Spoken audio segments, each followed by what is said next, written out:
नदी पुनर्जीवन के अंतर्गत जिला पंचायत, जनपद पंचायत, सीआरपीएफ और ग्राम पंचायत के माध्यम से व्यापक पैमाने पर पौधारोपण का कार्य किया जा रहा है।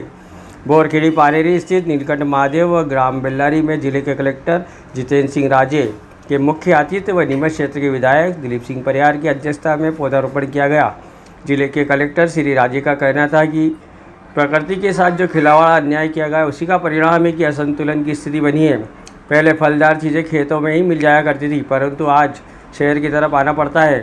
आज सूखे जैसी स्थिति निर्मित हो रही है। हम सबकी जिम्मेदारी है कि अधिक से अधिक पौधे लगाएं। हर किसी को कम से कम एक पौधा जरूर लगाना चाहिए। केंद्र और राज्य सरकार में वृक्ष लगाने, नदियाँ बचाने की योजना बनाकर प्रकृति व विकास के बीच संतुलन का कार्य किया है। सभी विभागों में समन्वय बनाकर पौधारोपण किया जा रहा है तथा ग्राम पंचायत को इनके रख रखाव की जिम्मेदारी भी सौंपी जा रही है। जब हर गाँव हरा भरा रहेगा तो हमारा समाज, प्रदेश व देश भी हरा भरा रहेगा। नीमच क्षेत्र के विधायक दिलीप सिंह परियार ने कहा है कि वृक्ष लगाना हमारी संस्कृति का पर्याय है। प्रकृति, छाया, पानी, फल फूल, हवा सब हमें प्रकृति से ही मिलता है। हमें भी वापस प्रकृति को कुछ ना कुछ देना चाहिए। पौधों को लगाना व उनका पालन पोषण कर बड़ा करना हम सबका दायित्व है। हमारे पुरखे जो पौधे लगा कर गए थे उनका फल हम खा रहे हैं। आज हम जो पौधे लगा रहे हैं आने वाली पीढ़ी उसके फल खाएगी। विधायक परियार ने क्षेत्रवासियों से अधिकाधिक पौधे लगाने का आग्रह किया है। वृक्ष लगाना हमारी संस्कृति का पर्याय है। देश हमें देता है सब कुछ, हम भी तो कुछ देना सीखें। ये प्रकृति हमें सब कुछ दे रही है। ये पेड़ हमें छाया दे रहे हैं, फल दे रहे हैं, फूल दे रहे हैं और हवा हमें नया जीवन दे रही है। यदि हमने मानव जीवन लिया है तो हम भी कुछ न कुछ अच्छे काम करें और वही काम करने के लिए आज जिला पंचायत के माध्यम से, जनपद के माध्यम से, सरपंच साहब के माध्यम से और जो देश की सेवा में लगी हुई है केंद्रीय रिजर्व पुलिस सीआरपी, उसके माध्यम से और गांव वासियों के सहयोग से ये पौधे लगाने का आज कार्यक्रम किया जा रहा है। इसके प्रधानमंत्री नरेंद्र मोदी जी ने पानी के लिए अनेक डैम बनाए, बड़ी बड़ी संरचनाएं बनाई और यही नहीं, मध्य प्रदेश के मुख्यमंत्री जी ने भी हमारे यहाँ खुमान सिंह शिवाजी डैम बनाया, ठीकरिया डैम। इसके लिए उन्हें बधाई देता हूँ, स्वागत करता हूँ उनका और आप सब लोगों को भी बधाई देता हूँ। सम्माननीय जिलाधीश महोदय, जब ये डैम नहीं हुआ करता था तब मैं 2003 में यहाँ विधायक बना था। हमारे शिवाजी बहुत वरिष्ठ विधायक थे और उस समय भाई अनूप मिश्रा जी हमारे जन संसाधन मंत्री थे। भाई अनूप जी मुझे बहुत प्यार करते थे। वो अटल जी के परिवार के थे, उनके भांजे थे। उनने मुझे गाडगिल सागर दिया। उस गाडगिल सागर का पानी ठेठ भौरासा और पालसोड़ा तक आता है। उसके बाद हमने उनको बुलाकर और अटल सरोवर की भूमि पूजन किया। वो अटल सरोवर भी बनकर तैयार है। उसके बाद अभी ये ठीकरिया डैम सम्माननीय मुख्यमंत्री शिवराज सिंह चौहान ने खुमान सिंह शिवाजी के नाम से दिया। ये भी आज बनकर तैयार है। यहाँ पानी की वजह से हमारे किसानों के अच्छी फसलें हो रही है। पहले यहाँ जमीन की कीमत नहीं हुआ करती थी। पानी संचय के बाद आज किसान संपन्न है, चेहरे पर रौनक है। इसके लिए मैं मुख्यमंत्री जी को बहुत बधाई देता हूँ, शुभकामनाएं देता हूँ। हम पेड़ लगाना चाहिए, हमारी संस्कृति का बहुत बड़ा काम है। और पौधे लगाने में पुराने समय में हम देखते थे कि जब जामुन खाने जाते थे, आम खाने जाते थे, इमली खाने जाते थे और जब जंगल में जाते थे तो वो आनंद ही अलग होता था। कभी खिन्नी खा लेते थे, कभी आम खा लेते, कभी अमरूद खाते थे और आज वो पेड़ कहीं नजर नहीं आते हैं। पहले जब हम जाते थे कोई हमें मना नहीं करता था।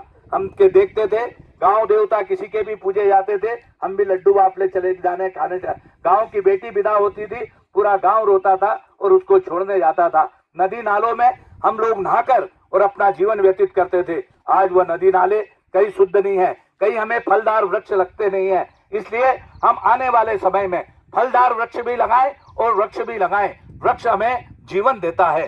हमारी संस्कृति में वृक्ष का बहुत महत्व है। इसको पुराणों में हम लोग कलयुग बोलते हैं। भगवान कली के ही रूप है। अब कभी बाढ़ आती है, कभी अब सूखा पड़ रहा है और अब हम लोग कोरोना देख रहे हैं। तो कहीं ना कहीं जो हम लोगों ने प्रकृति के साथ खिलवाड़ किया है पिछले कुछ दशकों में, उसका परिणाम हम लोग आज देख रहे हैं। जैसा कि विधायक जी ने कहा कि पहले सारी चीज़ें ग्राम के लेवल पे स्वयं हो जाती थी। हम लोग ने खुद भी देखा है कि हम लोग गांव में जैसे जीवन व्यतीत करते थे, काफ़ी सारी चीज़ें खेतों से ही मिल जाती थी। अब हमको हर चीज़ के लिए शहर की तरफ देखना पड़ता है।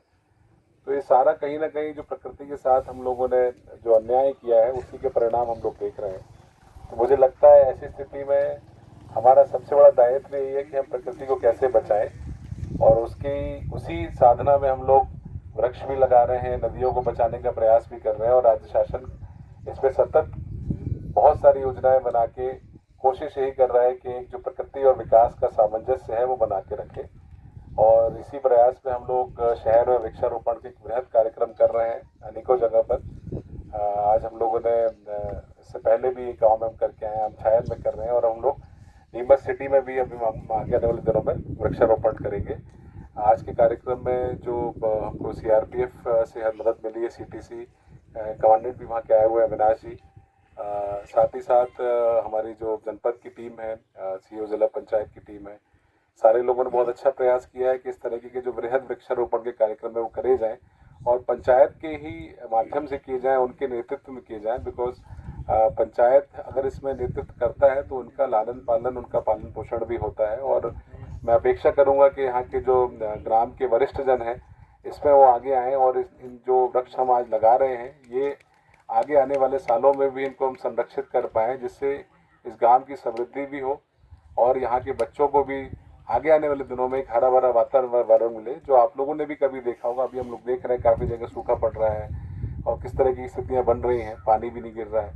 तो कहीं ना कहीं मुझे लगता है कि ये बहुत हमारी जिम्मेवारी है कि हम ऐसे वृक्षारोपण करते रहें, स्वयं से करें। जो श्रीमती जाट जी ने कहा कि हमारे उसमें लिखा भी है, पुराणों में भी लिखा है कि एक वृक्ष हर किसी को लगाना चाहिए, और सही बात है। हम लोग 150 करोड़ जनसंख्या का देश है, और अगर हम लोग एक वृक्ष भी लगाए तो भी हम 150 करोड़ पेड़ लगा सकते हैं। तो ये बहुत बड़ा हमारा कहते हैं अचीवमेंट होगा। तो मैं तो यही चाहूँगा कि इस गांव के लोग, मैंने देखा भी रास्ते में भी आ रहा था, पहले भी रास्ते में कहीं गांव में भी आई थिंक पहले भी शायद वृक्षारोपण हुआ है। तो मैं तो ये चाहूँगा कि आप लोग इसको कंटिन्यू रखें, इसी अभियान को आप लोग सतत चलाएं, और गांव को कैसे हरा भरा रखना है वही हमारा प्रयास रहना चाहिए। अगर आप लोग हर कोई अपना गांव हरा भरा रखेगा तो मुझे लगता है हमारा समाज, हमारा प्रदेश और हमारा देश जो है वो हरा भरा रहेगा, और जो प्रकृति के लिए हम जो सतत विकास करना चाहते हैं वो हम कर पाएंगे। तो आखिरी में मैं यहाँ के माननीय सरपंच को बहुत बहुत बधाई देता हूँ कि उन्होंने पहल करी